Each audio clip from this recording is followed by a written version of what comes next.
The bathroom door slammed into Ethan Caldwell's face with a sickening crunch, blood splattering across the gray tiles of Lincoln High's restroom in Seattle, Washington, on a chilly November afternoon in 2026.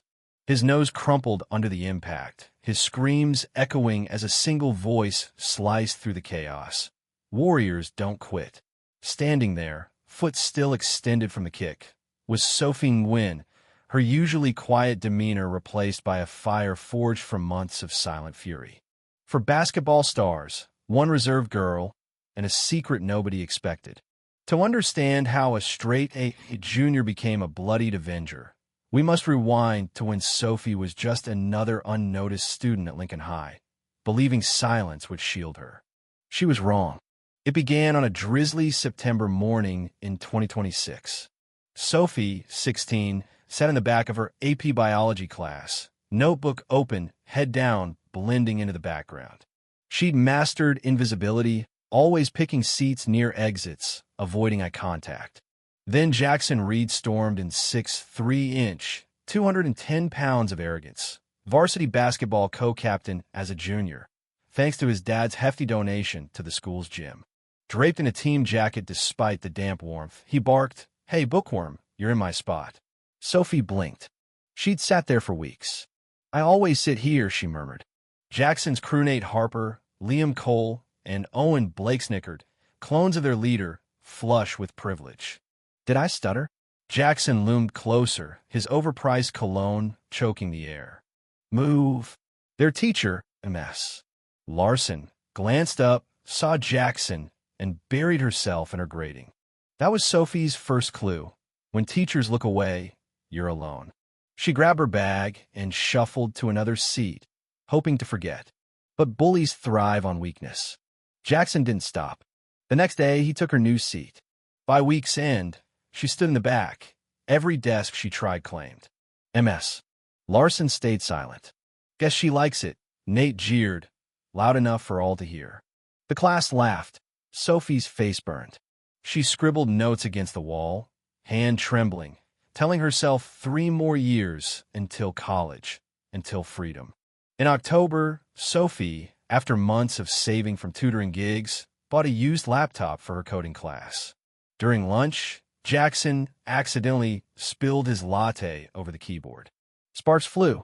The screen died. "Oops," he smirked. "Cheap junk breaks easy." Sophie's eyes met his, catching the glint of intent. This wasn't a mistake, it was a dare. She could fight or flee. She closed the laptop and walked away, his taunts trailing her. Smart move, geek. At home, Sophie lied to her mom, a math teacher at a nearby middle school, claiming she'd spilled water on a laptop. Her mom sighed about extra shifts, and Sophie felt her resolve crack. The Reeds were untouchable tech moguls whose donations propped up Lincoln High's sports program. Jackson's father, Victor Reed, owned half the city's startups. His influence silenced complaints. His lawyers buried consequences. The harassment grew calculated, shoulder checks in halls, gum in her locker, whispers of cruel lies. By November, Sophie was a pariah, eating alone in the library, dodging Jackson's paths. Then her non-existent Instagram was hacked, her face plastered on vile images. A meeting with Principal Carter was useless. "No proof Jackson's involved," he said, dismissing her mom's plea to check Jackson's phone. Maybe Sophie's drawing attention by not fitting in. Her mom's face fell, realizing the system protected the powerful. School became a battlefield. A dead mouse in her bag during gym class sent Sophie retching in the bathroom. "Guess she's bringing roadkill for lunch," Jackson quipped, the class roaring. Even the teacher smirked. "Custodian, Mr. Lopez knocked later, whispering about new hallway cameras with audio. Footage deleted after 30 days unless requested. Hope flickered, but January brought worse. Victor Reed, in a sleek Tesla, gave a guest lecture, singling out Sophie, falsely claiming she tutored Jackson. "Look at her," he sneered. "Slouched thrift store clothes. Book smart, but she'll never make it in the real world." The room laughed. Sophie burned with shame, fleeing past cameras to a bathroom stall. There, staring at a photo of her and Grandpa Nguyen at a lake, his Marine tattoo visible as he taught her to punch. She nearly broke. But his voice echoed. "Ngwin, women endure. We overcome." She called him, spilling 6 months of torment. "I'm coming tomorrow," he growled. "Pack your gym clothes." Grandpa arrived at 4 a.m., cooking a warrior's breakfast: eggs, sausage, rice. In their complex's dingy gym, he taught her to stand firm, redirect force, use a door's swing as a weapon. "Bullies expect a wall," he said. "Be a door." He showed her Victor Reed's empire was crumbling inside her: trading probes, SEC investigations. "Jackson's not strong. He's scared," Grandpa said. By dusk, Sophie felt reborn. Back at school, her stride shifted, shoulders back, eyes up. Jackson noticed. In biology, he took her seat again. "You're in my spot," Sophie said, voice steady. The room froze.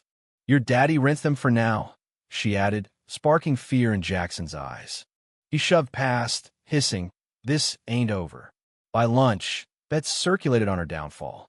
Jackson cornered her at her table, demanding she write his history essay. "No," Sophie said, loud and clear. "Write it yourself. Or is Daddy too busy dodging the SEC?" The cafeteria gasped. Phones recorded. Jackson's face twisted. Friday after school, he spat. "You're done." Rumors swirled. Jackson's older cousin might join, or worse. Sophie's mom, frantic, begged her to back down. "What if you're hurt?" Sophie held her hands. "I can't let him keep winning." Friday crackled with tension. Vice Principal Torres offered an early exit. Sophie refused, citing her math test, then pointed to the cameras. "Check them. They catch everything." The final bell rang. Sophie swapped to gym shoes, checked Grandpa's text, "survive, not fight," and walked to the old bathroom by the locker rooms, a trap with one exit. Jackson and his crew waited, Jackson brandishing a pocket knife. "Beg for forgiveness," he snarled, "or we carve loser on your face." Sophie's pulse raced, but she stood ready, back to the door. "No," she said. Jackson lunged, knife flashing. She yanked the door open. It smashed his face, blood erupting as his nose shattered. Nate charged. Sophie swung the door back, cracking his jaw. He collapsed. Liam and Owen fled, stammering apologies. Security stormed in, stunned by the carnage. Jackson writhing, Nate out cold, Sophie calm, washing her hands. "Check the cameras," she said. The footage was damning. Jackson's threats, the knife, her defense. Police called it clear self-defense. That night, as Sophie gave her statement, federal agents raided the Reed mansion, tipped off about Jackson's knife. They found damning financial records, toppling Victor's empire. By morning, headlines screamed, "Tech Titan arrested, son expelled for knife threat." At school, Sophie was a legend, her seat untouched, freshmen thanking her for ending Jackson's reign. Months later, speaking in Portland to a packed auditorium, she said, "They tell you you're powerless. They're wrong." Grandpa, in his Marine blues, beamed.